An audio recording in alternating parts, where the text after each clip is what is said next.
Hello বন্ধুরা, voice of Bithi channel থেকে আমি মিষ্টি মনি। নিত্য নতুন রোমান্টিক ভালোবাসার গল্প পেতে আমাদের চ্যানেলটি সাবস্ক্রাইব করে পাশে থাকা বেল আইকনটি বাজিয়ে দেবেন। লাইক এবং কমেন্ট শেয়ার করতে ভুলবেন না। ধন্যবাদ। হাঁটু মুড়ে মেয়ের সামনে বসতেই সুখ দৌড়ে এসে বাবাকে জাপটে জড়িয়ে ধরতেই মেয়ের পিছন পিছন মায়াও কেবিনের ভিতর প্রবেশ করলো। হৃদ মেয়ের মাথায় আদুরে চুমু খেয়ে সুখকে নিয়ে সোফার উপর বসতে বসতে মায়ার দিকে তাকালো এক পলক। লাল বোরখা পরে আছে মায়া। হয়তো মা মেয়ে যুক্তি করে একই রঙা পড়েছে।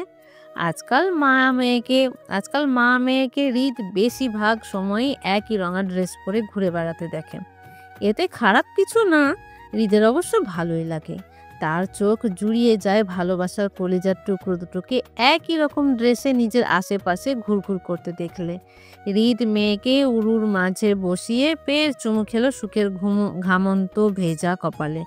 সোফার টেবিলের উপর থেকে একটা টিস্যু নিয়ে সযত্নে মেয়ের কপালে বেবি হেয়ারগুলো সরিয়ে দিয়ে সেখানটায় ঘাম মুছে দিতে দিতে হৃদ মেয়েকে উদ্দেশ্য করে আদুরে গলায় বলল, আমার আম্মুটা এত ঘেমে গেছে কিভাবে শুনে? বাবার আদরে কথায় দারুণ হেসে ওঠে সুখ। বাবাকে নিজের আশেপাশে পেলে যেন 1 কেজি রক্ত বেড়ে যায় ওর। সারাক্ষণ আব্বু আব্বু বলে মুখে লফজটা থেকেই থাকে। বাবা পাগল মেয়ে, যার জন্য হৃদ সকালে অফিস যেতে চাইলে তো কতক্ষণ কান্নাকাটি করবে বায়না ধরে বাবার সাথে অফিসে যেতে চেয়ে। এই জন্য মায়া প্রায় হৃদের অফিস টাইমে মেয়েকে লুকিয়ে অন্যত্র পাঠিয়ে দেয় মালাকে দিয়ে। নয়তো দেখা যায় হৃদ মেয়ের কান্না সহ্য করতে না পারলে সুখকে সহ মায়াকেও হৃদের অফিসে আসতে হয় বাধ্য হয়ে। এতে অবশ্য সুখের খেলাধুলা নিয়ে কোনো ঝামেলা হয় না। হৃদের অফিসে 3 তলা ফ্লোরে 2 ভাগ করে 1 ভাগ হৃদ খালি রেখেছে নিজের পরিবারের স্বাচ্ছন্দ্যে চলাফেরার জন্য। বিশেষ করে মেয়ের জন্মের পর এটা করেছে সে। মা হৃদ সুখকে নিয়ে প্রায়ই মায়া হেনা খান চলে আসে তার অফিসে। এর কারণ হলো সুখ বাবার কাছে যাবে বলে বেশি কান্নাকাটি করলে তখন এমনই করে চলে আসে হঠাৎ হঠাৎ হৃদের অফিসে। আজও তাই হয়েছে। সুখের অতিরিক্ত কান্নাকাটির ফলে মায়া এক প্রকার বাধ্য হয়ে এসেছে হৃদের অফিসে মেয়েকে নিয়ে। হৃদের প্রশ্নের উত্তরে মায়া মাথার হিজাব খুলতে খুলতে তৎক্ষণাৎ বলল, ঘামবে না? আপনার মেয়ে কি মাটিতে পা ফেলে হাঁটে? সারাক্ষণ দৌড়াদৌড়ির উপর থাকে। গাড়ি থেকে নেমে যে দৌড় শুরু হয়েছে, আব্বু যাবে আব্বু যাবে বলে, সেই দৌড় শেষ হয়েছে আপনার কাছে এসে। এর মধ্যে 2 বার পরে ব্যথাও পেয়েছে। দেখুন, পা চেক করে এখনো লাল হয়ে আছে। আমাকে ধরতে পর্যন্ত দিচ্ছে না। তারপর এই যে ওর হাতের আমটা পর্যন্ত আমার কাছে দিচ্ছে না, বলে আমি নাকি খেয়ে ফেলবো। আচ্ছা, আমার কি আর কোনো কাম নাই? আমি কি ওর আম খাওয়ার জন্য বসে থাকি বলুন? মায়ার অভিযোগে হৃদ শুনেও না শোনার মতন রইল। এটা রোজকার কাহিনী, যেমন মা তেমন মেয়ে। তাই হৃদ মেয়ের পক্ষ ধরে আদুরে হাতে মেয়ের পা চেক করে ব্যথা লাল হয়ে যাওয়া হাঁটু দুটো দেখে নিল এক পলক। পর মুহূর্তে মেয়ের কপালের ঘাম পরিষ্কার করে টিস্যুটি টেবিলের উপর রাখতে রাখতে বলল, তুমি হয়তো খেয়েছো মেয়ের আম, সেই জন্য সত্যিটা বলছে। হৃদের খোঁচা মারা কথায় মায়া জ্বলে উঠে বলে, আমি আপনার মেয়ের আম খেতে যাব কেন? আমি কি চোর? আমার আম খাওয়ার হলে গাছ থেকে পেড়ে খাবো, নয়তো ফ্রিজ থেকে নিয়ে খাবো। শুধু শুধু আমার নামে মিথ্যা কাহিনী রটাচ্ছেন দুজন। আপনার মেয়ে সারাক্ষণ একটা না একটা আম হাতে নিয়ে রাখবেই। কালকেও একটা আম হাতে নিয়ে রাতে ঘুমিয়ে পড়েছিল। আমি ওটা সরাতে গিয়ে দেখি আমটা নষ্ট করে ফেলেছে। বারবার হাত থেকে ফেলার কারণে ভিতর থেকে অতিরিক্ত নরম ও থেতলে গেছে। সেই জন্য আমি আমটা ডাস্টবিনে ফেলে দিয়েছিলাম। সকালে ঘুম থেকে ওঠার পর আমি ওকে ভালো একটা আম দেই আগের আমটা চাওয়াতে, কিন্তু আপনার শিয়ানা মেয়ে আমটা নিল না, বলে কি না ওকে আগের আমটা দিতে। এটা নাকি ওর আম না। আমি যখন বারবার করে বোঝাচ্ছিলাম ভালো আমটা নিতে, তখন বলে আমি নাকি ওর আম খেয়ে ফেলেছি, সেই জন্য ওর আমটা নাই। এই করে করে আমাকে সকালে 2 ঘন্টা জ্বালিয়েছে কেঁদে কুটে। তারপর দাদি নিজে গাছ থেকে ওর জন্য ওর পছন্দ মতো আম পেড়ে দিয়েছে। তারপর শান্তি হয়েছে। এখন সারাদিন ধরে এই আম নিয়ে ঘুরছে, আমাকে ধরতে পর্যন্ত দিচ্ছে না, বলে আমি নাকি আবার খেয়ে ফেলবো। বদের হাড্ডি মেয়ে একটা। মায়ার মুখ বাঁকানো কথা ড্যাব ড্যাব করে তাকিয়ে থাকলো মায়ের দিকে সুখ। মা যে ওকে উদ্দেশ্য করে বাবার কাছে নালিশ করেছে সেটা বেশ বুঝতে পারলো। মায়ের সবগুলো কথা ঠিকঠাক বুঝতে না পারলেও নালিশ করা বিষয়টি ঠিকই বুঝতে পারলো, যার জন্য অনেকটা অপমান বোধ করলো বাবার সামনে। বিশেষ করে মায়ার মুখ বাঁকানো কথা বদের হাড্ডি মেয়ে গালি দেওয়াতে একটু বেশি অপমানিত হলো। যার রেশ টেনে তৎক্ষণাৎ ঠোঁট উল্টিয়ে ভ্যাঁ ভ্যাঁ করে কেঁদে উঠল। বাবার চোখে বাবা তা ভ্যাঁ ভ্যাঁ করে কেঁদে উঠে বাবার দিকে তাকালো চোখ ভর্তি পানি নিয়ে। মেয়ের আদুরি কান্নায় হৃদ চোখ পাকিয়ে মায়ের দিকে তাকিয়ে সুখের ভেজা গাল আঁচলে এক হাতে মুছে দিতে দিতে বলল, আমার আম্মু কাঁদে না। এই তো আব্বু তোমার কাছে। কি হয়েছে আমার আম্মুটার? বাবার আদুরে কথায় ভীষণ আদুরি হলো মেয়ে। ঠোঁট ভেঙে ছোট ছোট হাতে এক আঙুল তুলে মায়ের দিকে ইশারা করে কাঁদতে কাঁদতে বলে, আম্মু বতে। হৃদ ফের মেয়ের ফোলা দু গালে পানি মুছে দিতে দিতে বলে, আম্মু পচা, সুখ ভালো। আম্মুর সাথে সুখের কথা নেই কেমন? ডাগর ডাগর ভেজা চোখ তুলে মায়ের কপাল কুঁচকে আসা চেহারার দিকে তাকালো সুখ। মাকে তার ভীষণ পছন্দ। বাবা না থাকলে তো মার পিছন পিছন ঘুরঘুর করা তার স্বভাব। তারপরও বাবার পাশে থাকলে দুনিয়া ভুলে যায়, সাহসও বেড়ে যায় বাবার সান্নিধ্যে। তাই হৃদের কথা মাথা নাড়িয়ে সাহসী সুখ সম্মতি দিয়ে বলে, আম্মু কথা তো ভালো। হৃদ হাসলো। বাবার হাসি দেখে মেয়েও খিলখিল করে হাসলো আদরের সহিত। মায়া কপাল কুঁচকে তাকাতেই হৃদ হাতের ইশারায় মায়াকে ডাকলো নিজের অপর পাশে খালি জায়গায়।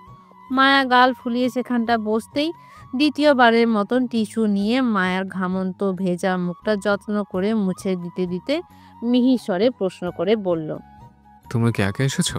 দাদির সাথে আসেনি? মারিত কই? স্কুল থেকে ফেরেনি এখনো? হৃদের পরপর প্রশ্নে মায়া উত্তরে বলল, আমরা বডিগার্ডদের সাথে এসেছি একা। দাদি মারিদের স্কুলে। রাদিল আর মারিদকে নিয়ে সোজা এখানে চলে আসবে আমাকে বলেছে।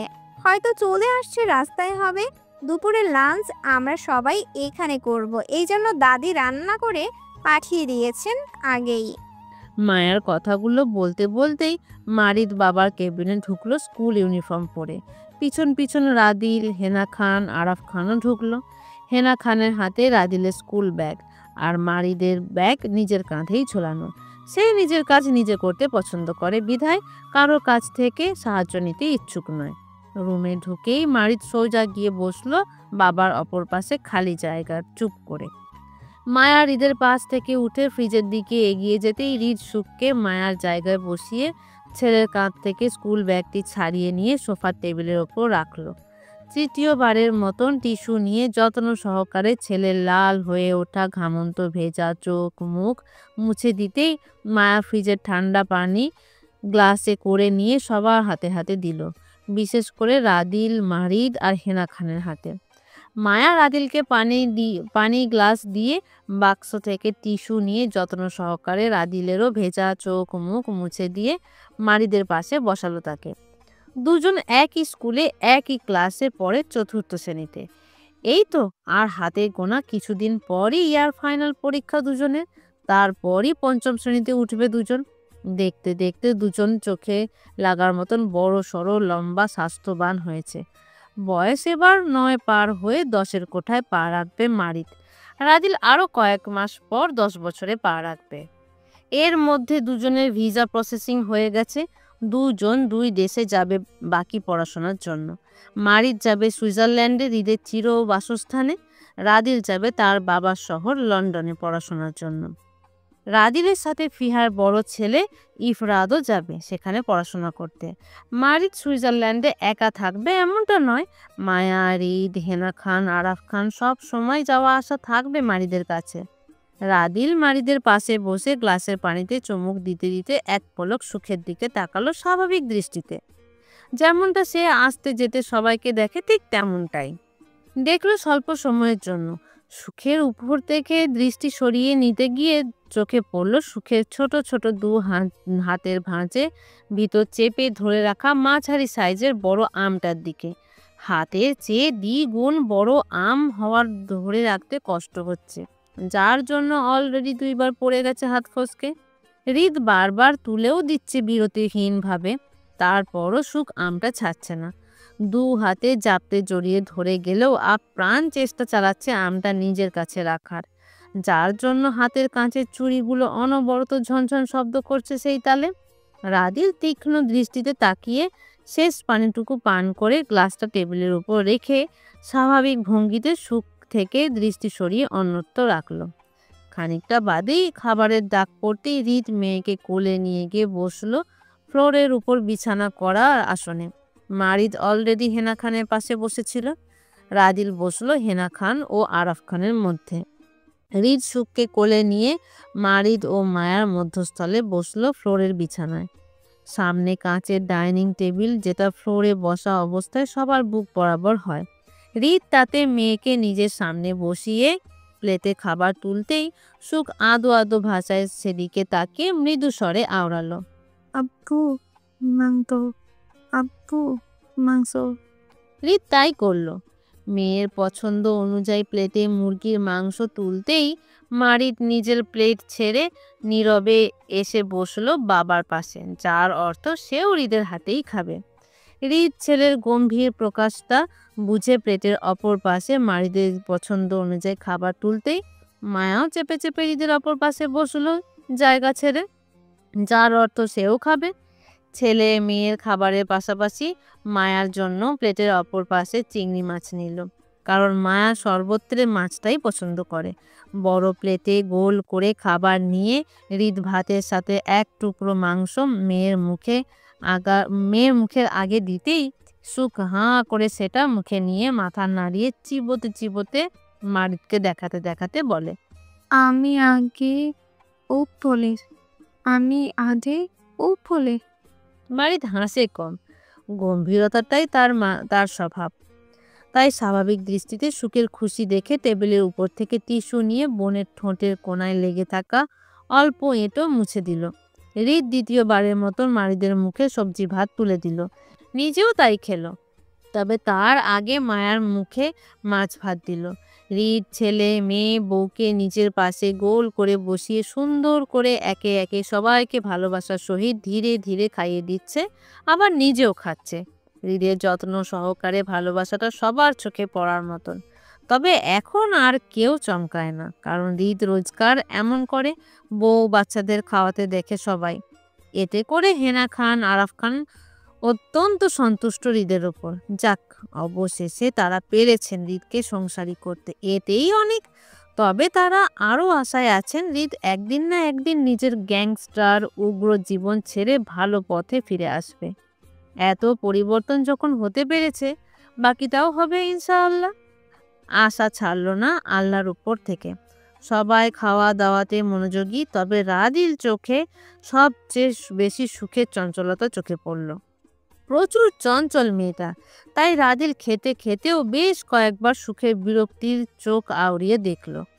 তার বিরক্ত হওয়ার কারণও আছে, এই যেমন মাংস খেতে চাচ্ছে, আবার সেই মাংস দাঁতে লাগলে তৎক্ষণাৎ কেঁদে উঠছে ভয়ে, মুখে খাপ্পা লেগেছে বললে বলে। এতে করে মায়া বারবার দাঁত পরিষ্কার করে দিচ্ছে আর বারবার হৃদের হাত থেকে মাংস খাচ্ছে। প্রতিবারই একই ঘটনা নিয়ে খানিকটা বিরক্ত হচ্ছে রাদিল। হেনা খান ও আরাফ খানের মধ্যস্থে বসে খাওয়া পরও বেশ কয়েকবার চোখ ঘুরিয়ে ফেলেছে সুখকে। আজকাল হৃদের নিজের পরিবারের প্রতি এত ভালোবাসাটা স্বাভাবিক দৃষ্টিতেই নেয় হেনা খান ও আরাফ খান। হৃদ নিজের ছেলে মেয়ে ও বউকে কতটা ভালোবাসে সেটা তারা গত 10 বছরে দেখে ফেলেছেন। বিশেষ করে মেয়ের জন্মের পর হৃদের মমতার প্রকাশ পেয়েছে একটু বেশি। এমন না মারিদকে আদর যত্ন সে কম করেছে, ঠিকই আদর যত্ন করেছে, তবে মারিদের স্বভাবে গম্ভীর আর শান্ত হওয়ায় হৃদ ছেলের জন্য কিছু করলেও সেটা প্রকাশ কম পেত, কারণ দুজন গম্ভীর স্বভাবের তাই। কিন্তু সুখের বেলায় হয় তার উল্টো, কাঁদবে, চিল্লাচিল্লি করবে, আবার সবচেয়ে বেশি রিতকেই চালাবে। তারপরও বাবাকে চাই, চাই মানে চাই। মোট কথা সুখের সব কিছুতেই বাবাকেই লাগবে, নয়তো এই নিয়েও সারাদিন কাঁদবে আর চালাবে। তপ্ত দুপুরে ভ্যাপসা গরমে হাঁপিয়ে উঠে ধপ করে সোফার উপর পা তুলে আয়েসি ভঙ্গিতে শুয়ে পড়ল রাদিল। দিন তো শুক্রবার হওয়ায় সারাদিনই ব্যাট বল হাতে ছিল তার। এই জন্য অবশ্য চুটিয়ে ক্রিকেট খেলেছে বেশ। সে একা খেলেনি, সাথে ফুফাতো ভাই ইফরাত সহ সাঙ্গপাঙ্গ হিসেবে খান বাড়ির কয়েকজন সার্ভেন্ট নিয়ে এতটা সময় খেলায় খেলায় পার করলো। মূলত আজকে সবাই খান বাড়িতেই আছে, তার কারণ হলো ফিহা বাবার বাড়িতে এসেছে বেড়াতে ছেলে মেয়েদের নিয়ে। এই জন্য মেহেরবান সবাইকে নিয়ে খান বাড়িতে চলে এসেছে ঘুরতে। জুঁই বাবার বাড়িতে যাওয়া আসা করতে পারলেও মায়া যেতে পারে না কোথাও হৃদের জন্য। একটা দিনের জন্যও মায়াকে কাছছাড়া করে না হৃদ। মায়া ছেলে মেয়েকে নিয়ে বাবার বাড়িতে গেলেও সেটা হবে কয়েক ঘন্টা সফর। হৃদ আসিফের যাওয়ার পর যেতে পারবে, আবার হৃদের সঙ্গে সন্ধ্যায় বাসায় ফিরতে হবে। এই অল্প সময়ের জন্য মায়া মাঝে মধ্যে বাবার বাড়ি থেকে ঘুরে আসে সবাইকে দেখবে বলে। তাছাড়া আর কি করবে? যার এমন একটা ঘাড়তারা স্বামী থাকে তারাই বোঝে তাদের কতটা মানিয়ে নিতে হয়। তাছাড়া খান বাড়িতে সকলের রোজকার আসা যাওয়া লেগে থাকে কারণে অকারণে। হেনা খানও মায়াদের নিয়ে আনন্দের বাসায় ঘুরে ফিরে আসে একদিন পর পর। দুই বাড়ির দূরত্বটাও বেশি না, 15 মিনিটের দূরত্ব, তাই সবার মতো যাতায়াত লেগেই থাকে রোজ। আজকেও তাই হচ্ছে। বাড়ির বড়রা সবাই বাগানে আসর জমাতেই ছোট সদস্যরা একে অপরের সঙ্গে দৌড়াদৌড়ি করে খেলছে। রাদিল গরমে অতিষ্ঠ হয়ে শার্টের বুক পাশের 3টা বোতাম খুলে দিল কাঁধে ছড়িয়ে শার্টটা। সোফায় চিত হয়ে শুয়ে নিউজ পেপার নিয়ে হাতে সাহায্যে বাতাস করতেই সুখ কোথা থেকে দৌড়ে এসে হাঁপাতে হাঁপাতে তার কাছে এসে দাঁড়ালো। এক হাতে আম জড়িয়ে অপর হাতটা দিয়ে রাদিলের কাঁধে ছড়িয়ে দেওয়া শার্টের অংশটা টেনে টেনে বলল, দাদু ভাইয়া উঠো, দাদু ভাইয়া উঠো। সুখের অনবরত টানায় রাদিলের হাত থেমে যায় বাতাস করা থেকে। কপাল কুঁচকে সুখের ঘামন্ত লাল মুখটার দিকে এক পলক তাকিয়ে চোখ ঘোরালো সুখের চেপে ধরে রাখা হাত তার কাঁধের শার্টের অংশটার দিকে। তীক্ষ্ণ দৃষ্টিতে তাকিয়ে সোজা হয়ে বসতে চাইলেই সুখ হাত ছেড়ে দেয় শার্টের সেই অংশটাকে। রাদিল সোজা হয়ে বসে আশেপাশে তাকালো কেউ আছে কিনা সেটা দেখতে। এই মেয়েকে একা পাওয়া আর দিনের বেলায় আকাশের চাঁদ খোঁজার সমান। সারাক্ষণ কারো না কারোর সাথে তো থাকবেই। যদি বাপ ভাই বাসায় থাকে তাহলে তো কথাই নেই, বাতি মেরেও এই মেয়েকে একা খুঁজে পাওয়া যাবে না। দেখা যাবে বাপ ভাইয়ের নয়তো মায়ের সঙ্গে আছে। আজকে তার কাছে আসা মানে নিশ্চিত কোনো কারণ তো অবশ্যই আছে। তাছাড়া বাকি সবার মতো করে রাদিল চাইলেও সুখের সাথে আগ বাড়িয়ে বোনের সখ্যতা নিয়ে কথা বলতে পারে না। এমনকি স্বাভাবিক আচরণও করতে জড়তা কাজ করে। কাজ করাটাই স্বাভাবিক, অস্বাভাবিক কিছুই না। আর তার কারণটা হলো তার পিতা মহোদয় মানে আয়ন চৌধুরী।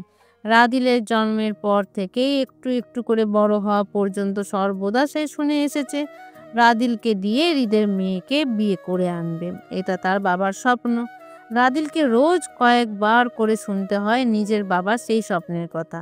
এতে করে রাদিলের মনে হয় তার বাবা নিজের স্বপ্নের কথা তাকে শোনাচ্ছে এমনটা নয়, বরং রাদিলকে সব সময় মনে করিয়ে দেয় তার জন্য মেয়ে তার বাবা ঠিক করে রেখেছে। এই জন্য মূলত রাদিল চাইলেও সুখের সাথে সহজ আচরণ করতে পারে না। কেমন একটা লজ্জা আর সংকোচ লাগে নিজের মাঝে। ছোট থাকতে এক ছিল, এখন সে বড় হচ্ছে ধীরে ধীরে, তাই তার মাঝে সব কিছুর বুঝ একটু একটু করে ঢুকছে। বিয়ে মানে জ্ঞান তার আছে, হবে নাই বা কেন? বয়স তো আর ছোট নয়, অনেক কিছুই বোঝে। আর এই বোঝা থেকেই যত দ্বিধা তার। সরাসরি সুখের দিকে তাকালেও মনে হয় সবাই হয়তো তাকে অন্য চোখে দেখছে। সুখের সাথে তার বিয়ের বিষয়টা নিয়ে হয়তো সবাই মিটমিট করে হাসবে, মজা করবে। এই জন্য সে বরাবরই সুখকে একটু এড়িয়ে চলে, লজ্জা লাগে বলে। তবে লুকোচুরি ভাবে সে সুখকে কাঁদাতে পিছুপা হয় না, এই যেমন এখন করছে। অনেকটা দৌড়াদৌড়ি করে খেলার কারণে সুখ গরমে শরীর চুলকাচ্ছে বলে রাদিলের কাছে এসেছিল নিজের শরীরের জামাটা খুলে দিতে।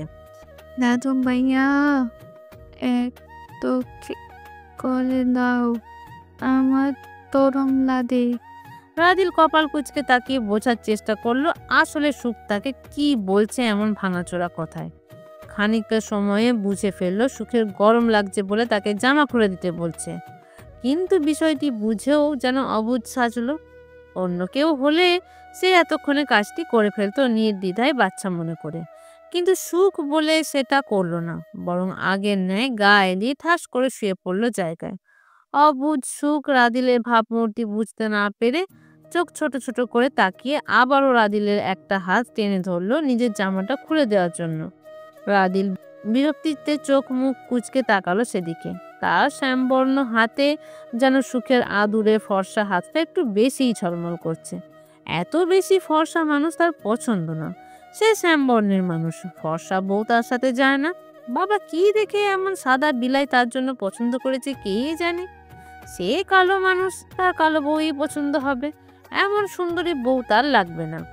সালাম আলাইকুম। হ্যালো বন্ধুরা, কেমন আছো তোমরা সবাই? আশা করছি তোমরা সবাই ভালো আছো, সুস্থ আছো। রোহিত, ভয়েস অফ বিতি চ্যানেলের পক্ষ থেকে এডিটর। গল্পটি কেমন লাগলো অবশ্যই কমেন্ট করে জানাবেন। এই যে বন্ধুরা, ভয়েস অফ বিতি চ্যানেলে যদি নতুন হয়ে থাকেন তাহলে প্লিজ সাবস্ক্রাইব করে বেল আইকন বাজিয়ে রাখুন, যাতে আপনাদের পরবর্তী গল্পের নোটিফিকেশন সবার আগে আপনি পান।